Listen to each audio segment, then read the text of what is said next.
Bienvenidos a este video sobre el análisis de la Carta de la Organización de Estados Americanos. Primero, como para meternos un poco en el tema, vamos a hablar sobre la creación de la Organización de Estados Americanos, OEA.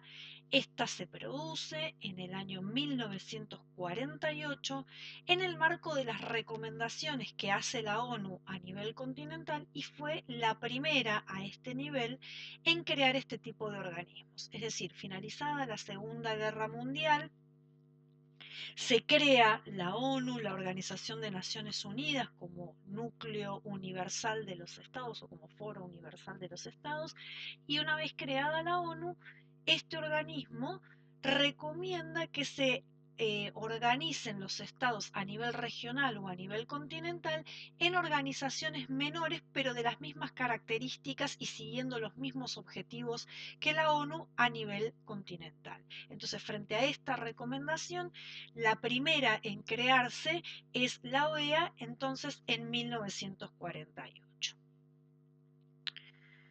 ¿Sobre qué pilares se va a estructurar esta organización? En principio, la no intervención en los asuntos internos de los Estados miembros, no se refiere solamente a la intervención armada, sino a cualquier tipo de injerencia.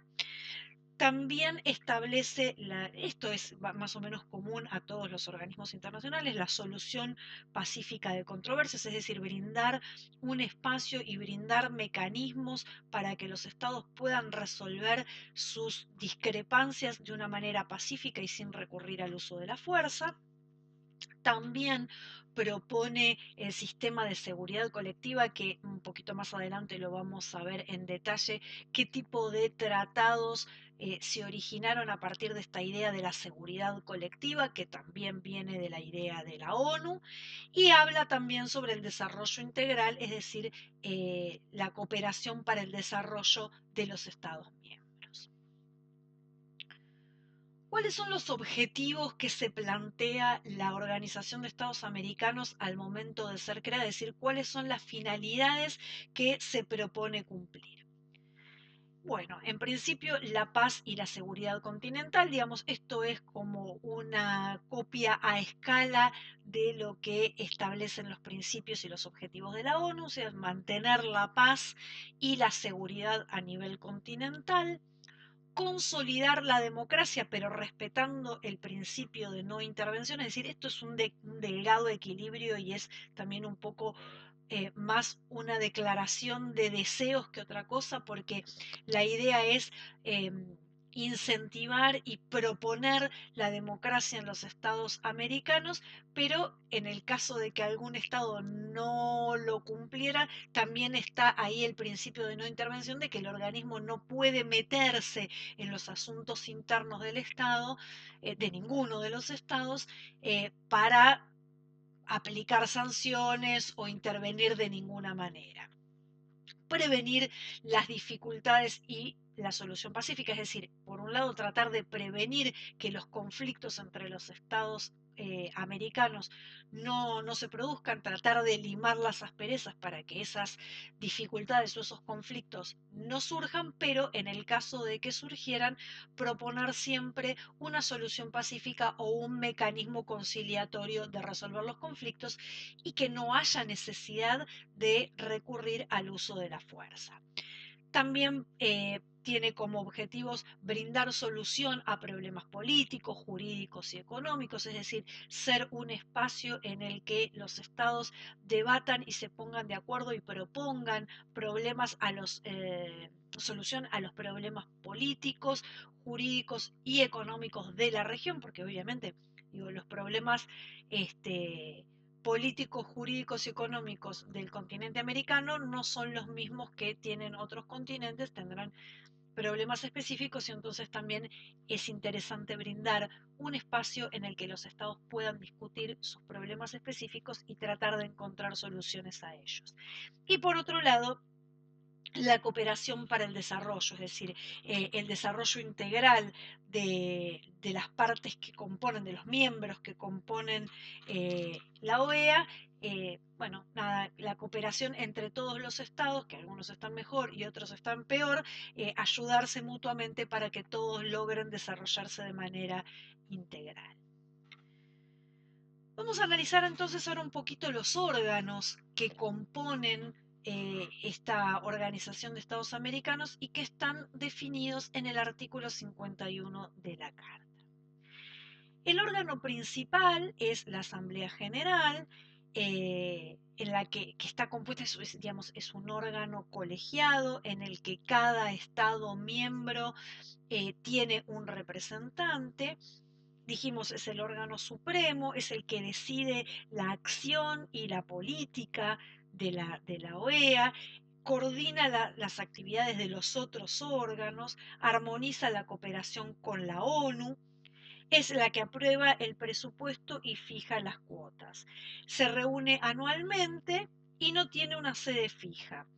Si bien se reúne una vez por año, se pueden convocar sesiones extraordinarias y todas las decisiones que se toman dentro de la Asamblea General se toman por mayoría absoluta, salvo aquellas decisiones especiales que están especificadas en la Carta que deben tomarse con una mayoría de 2/3. Entonces, este entendemos que es el órgano más importante porque es el órgano colegiado en el que tienen participación todos los Estados miembros y en el que cada Estado vale un voto. El segundo de los órganos es la reunión de consulta de los ministros de Relaciones Exteriores, es decir, se reúnen los ministros de Relaciones Exteriores de cada uno de los Estados miembros. Es en general el órgano que considera los problemas de carácter urgente y de interés común, es decir, a veces convocar a una asamblea extraordinaria de la Asamblea General es más complejo, entonces la reunión de consulta de ministros de Relaciones Exteriores se puede hacer de manera mucho más rápida y sirve para resolver o para tratar cuestiones de carácter urgente y de interés común. Y en líneas generales sirve como un órgano de consulta. El otro de los órganos que está previsto en la Carta de la OEA es el Consejo Permanente. Está compuesto por un representante de cada Estado miembro. Las decisiones se toman por 2/3 de los miembros, es decir, se necesita una mayoría de 2/3, y la presidencia de este Consejo Permanente se ejerce cada 6 meses y por orden alfabético de los nombres de los países en español. Como la mayoría de los estados americanos es de habla hispana, pero no es el único idioma que se habla en el continente, la presidencia del Consejo Permanente va rotando cada 6 meses y se va haciendo por orden alfabético. No sé, primero los países con A, después los países con B, después los países con C, etcétera, etcétera. Entonces cada 6 meses va pasando la presidencia de este órgano. Y otro órgano que es bien conocido, o por lo menos es de los que más escuchamos mencionar, es el de la Secretaría General o el Secretario General. Ahí vemos en la imagen a Luis Almagro, que es el secretario actual. Este órgano es un órgano central y es un órgano permanente, ¿sí? Es alguien que está permanentemente en funciones, no es que se reúne una vez por año o cuando hay algún problema, sino que está constantemente en funciones. El secretario general es elegido por la Asamblea General y su duración en el cargo es de 5 años. Solo puede ser reelegido una vez y en general se estila que el siguiente, el que siga, el próximo elegido, no pertenezca al mismo país que el anterior. Tiene funciones en general administrativas y de asesoramiento técnico. De la misma manera que la Secretaría General de la ONU es depositario de los documentos, es decir, los tratados que se firmen en el marco continental y cuyos documentos de ratificación deben ser depositados, quien recibe esos documentos de ratificación es el secretario general.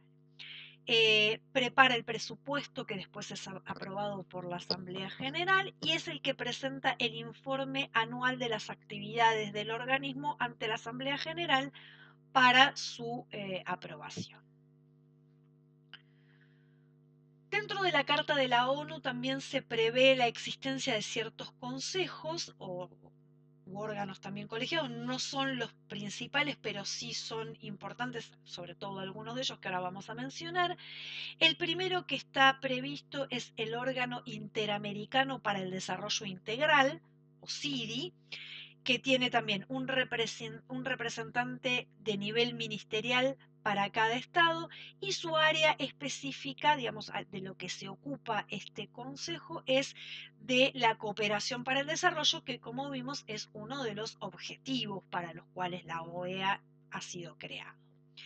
El segundo de estos consejos es el Comité Jurídico Interamericano, que es un cuerpo consultivo en asuntos jurídicos y también promueve el desarrollo y la codificación del derecho internacional. Esto es un fenómeno que ocurre a nivel planetario, que vemos que a partir de la existencia de estos organismos internacionales como la ONU, la OEA y otros organismos internacionales, el derecho internacional ha sufrido un impulso y una tendencia hacia la codificación muy importante. Es decir, si observamos la historia del derecho internacional, vamos a ver que en todos los siglos anteriores no se firmaron tantos tratados como en los últimos 50, 60 o 70 años. Y esto tiene que ver justamente con la acción impulsora de estos organismos internacionales que buscan que los estados cada vez más se sienten a negociar tratados y pongan por escrito y comprometan su voluntad de manera de regular las relaciones internacionales de una manera jurídica y ordenada.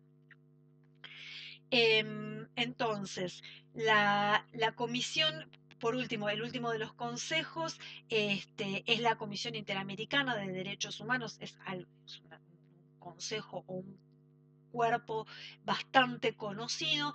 No voy a entrar ahora demasiado en estos detalles porque después vamos a hacer algún video específico sobre la regulación de derechos humanos a nivel continental, pero sí mencionarla como la comisión que promueve la observancia y la defensa de los derechos humanos a nivel continental. Por último, quería hablar un poquitito sobre la cuestión de la seguridad colectiva, que es uno de los pilares o uno de los objetivos por los cuales se ha creado la ONU. En primer lugar, comprender qué significa seguridad colectiva, que es el nuevo modelo que existe a nivel de organización internacional y surge a partir de la ONU, que tiene que ver con el acuerdo de varios estados de brindarse seguridad colectivamente. Es decir, los estados que se comprometen en estas cuestiones de seguridad colectiva, si alguno de los estados es agredido o atacado, todos los demás van a salir a defenderlo. Como un poco la, la, la lógica de la patota de si te metes con uno, te metes con todos. Bueno, eso es un poco la idea de la seguridad colectiva, de que entre todos se puede mantener el orden y la paz y la seguridad, porque si uno ataca a otro, bueno, todos los demás van a salir a tratar de resolver la cuestión o de parar la agresión o de defender al agredido. Los principios de seguridad colectiva en materia continental son la solidaridad frente a la agresión de un Estado americano, esto que estaba explicando recién, y la aplicación de medidas establecidas en tratados especiales. Es decir, la Carta de la OEA prevé la situación de que a nivel continental, para poder llevar a la práctica, llevar a la realidad esta solidaridad frente a una agresión de un Estado americano, se va a firmar algún tipo de tratado especial donde se regule más detalladamente cómo va a ser esta solidaridad y qué medidas se van a aplicar si un Estado americano es agredido. Y el principal de esos tratados especiales es el TIAR, es el Tratado Interamericano de Asistencia Recíproca. Este tratado surge en un momento histórico y en un contexto histórico muy particular, que es el contexto de la Guerra Fría, donde hay un enfrentamiento a nivel mundial entre los Estados Unidos y la Unión Soviética. Entonces, a Estados Unidos principalmente lo que le preocupa a Estados Unidos y canaliza esa preocupación a través de la OEA, canaliza esta preocupación de que no haya infiltración de ideologías comunistas dentro del continente. A Estados Unidos lo que le preocupa es mantener su patio trasero y su continente, el continente donde es la potencia hegemónica, libre de influencias soviéticas, ¿sí? O de influencias comunistas. Le va a salir el tiro por la culata con Cuba, pero bueno, eso es una cuestión ya que se analizará en otro momento. Pero la idea es que estetear este Tratado Interamericano de Asistencia Recíproca como tratado especial en materia de seguridad colectiva continental, lo que busca evitar es las infiltraciones subversivas, porque se considera que esa infiltración ideológica o esa infiltración subversiva por parte del comunismo soviético es una agresión encubierta que serviría como justificación para que el resto de los estados americanos, léase Estados Unidos, pueda intervenir en defensa, entre muchas comillas, de ese estado que está siendo infiltrado por ideologías comunistas. Bueno, esto es lo que va a terminar dando como resultado las dictaduras en Latinoamérica y en Sudamérica particularmente. ¿Cuáles son las situaciones que prevé como disparadores de poner en funcionamiento este tratado? Es decir, ¿cuáles son las situaciones que el tratado prevé para que se considere que hay una agresión y que entonces el resto de los estados americanos salga a defender o a intervenir en la agresión? Es el ataque armado por parte de cualquier estado contra un estado americano. El continente americano se considera desde el polo norte hasta el polo sur. Esa agresión armada justificaría la legítima defensa individual o colectiva, es decir, por parte del resto de los estados americanos.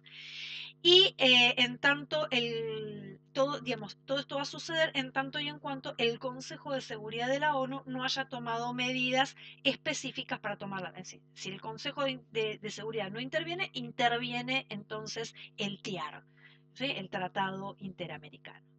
La otra situación que se prevé como que habilita la defensa colectiva es la agresión, aunque no sea un ataque armado, ¿sí? El órgano el órgano central del TIAR va a proponer las medidas necesarias para ayudar al agredido y siempre, digamos, el objetivo prioritario es mantener la paz y la seguridad. Es decir, frente a cualquier agresión, obviamente se va a tratar de impedir el conflicto armado, se va a tratar de evitar, no es que, bueno, si hay un ataque armado, entonces le tiramos con todo.